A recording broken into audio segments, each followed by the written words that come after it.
আপনারা সবাই অবগত আছেন এবং আপনারা আগে নিউজ করেছিলেন, সেটা হচ্ছে বেইলি রোডে একটা রেস্টুরেন্টে আগুন ধরার পরে 46 পার্সনস ডাইড।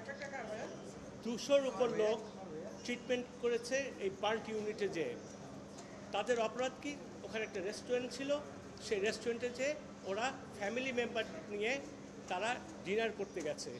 সেই আগুনটা স্প্রেড করার পরে স্কেপ রুট কোথাও ছিল না, ফায়ার এক্সিট কোথাও ছিল না, এই জন্য তারা ওইখানে বসে মানে ফায়ার বার্ন্ট হয়ে মারা গেছে। তখন আমি একটা মামলা করেছিলাম যে রাজুকে প্ল্যানিং পারমিশন যদি ফলো না করে থাকে তাহলে রাজুক দায়ী, এবং আরও বলেছিলাম যে যারা এখানে রেস্টুরেন্টের মালিকদের এগেনস্টে কোনো অ্যাকশন নেওয়া হয়নি, কাদের এগেনস্টে অ্যাকশন নেওয়া হলো? 800 শ্রমিক। একটু চিন্তা করে দেখেন, প্রত্যেকে আপনারা রেস্টুরেন্টে যান, আমরাও যাই, যারা সার্ভ করে এই টি বয়গুলিকে, ওয়েটারগুলিকে 800 শ্রমিকদের উঠিয়ে নিয়ে তারা এই জেলে নিয়ে চলে গেল। 1 বছর পেরিয়ে গেল। এর মধ্যে হাইকোর্ট একটা ইনিশিয়াল অর্ডার দিয়েছে, কাদের কাদের তোমরা অ্যারেস্ট করেছো একটা তালিকা দাও। পুলিশ টোটালি ইগনোরড ইট। তারপরে এখানে যখন নতুন আইজি আসলো, তাকে একটা নোটিশ দিলাম যে আপনি জানেন কি না এরকম একটা মামলা হয়েছে, আপনি অ্যাকশন নেন আর এদের জেল থেকে ছেড়ে দেন। কেন ছাড়বে? বিকজ এরা সিম্পল ওয়ার্কার্স। কোর্ট তখন অর্ডার দিল যদি কারো এগেনস্টে কোনো স্পেসিফিক কেস না থাকে ছেড়ে দেন, আর বলে দিল যে communicate this order at once, মানে এখন তোমাদের কাছে পৌঁছে যাচ্ছে জাজমেন্ট কপি, তোমরা তাদের ছেড়ে দাও। আজ পর্যন্ত তাদের ছাড়ে নাই।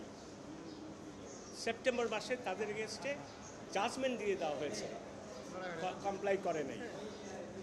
এই আইজিগুলি নিজেদের খুব পাওয়ারফুলভাবে আর কোর্টেও মানে ডিসরিগার্ড করে। কি করেছে তারা? একটা লিস্ট পাঠিয়ে দিয়েছে আমার কাছে যে 79% ওদের আমরা রিলিজ করে দিচ্ছি পেনাল্টি রিসিভ করার পরে। তাদের কাছে পেনাল্টি রিসিভ করবা? তারা কি অন্যায় করেছে?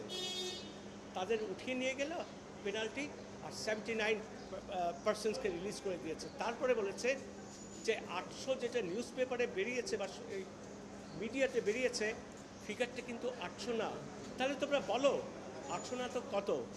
একটা অ্যাডিশনাল ডিস্ট্রিক্ট জাজ এখন সে আইজিপির অফিসে সে অ্যাডভাইজার হয়েছে, সে এই সমস্ত অ্যাডভাইস দিচ্ছে। আমি বলেছি ছেড়ে দাও, আর কোর্ট বলেছে কতজনকে অ্যারেস্ট করেছো তাদের নামটা দাও। এইভাবে এগুলি চলতেছে।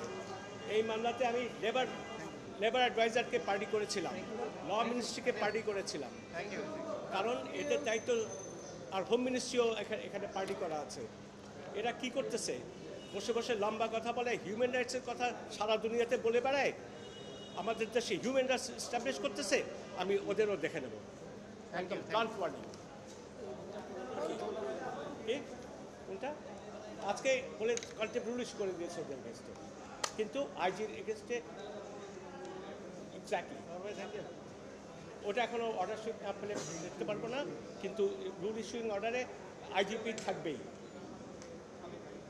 সাবেক তো আছেই, এই আইজি নতুন যে এসছে তাকেও আমি নোটিশ দিয়েছি যে আপনি তো নতুন এসছেন, আপনি অবগত হন। সমস্ত ফাইলের প্রত্যেকটা জিনিস কপি পাঠিয়ে দিয়েছি। আর বোধহয় কিছু বলার নেই, সিম্পল।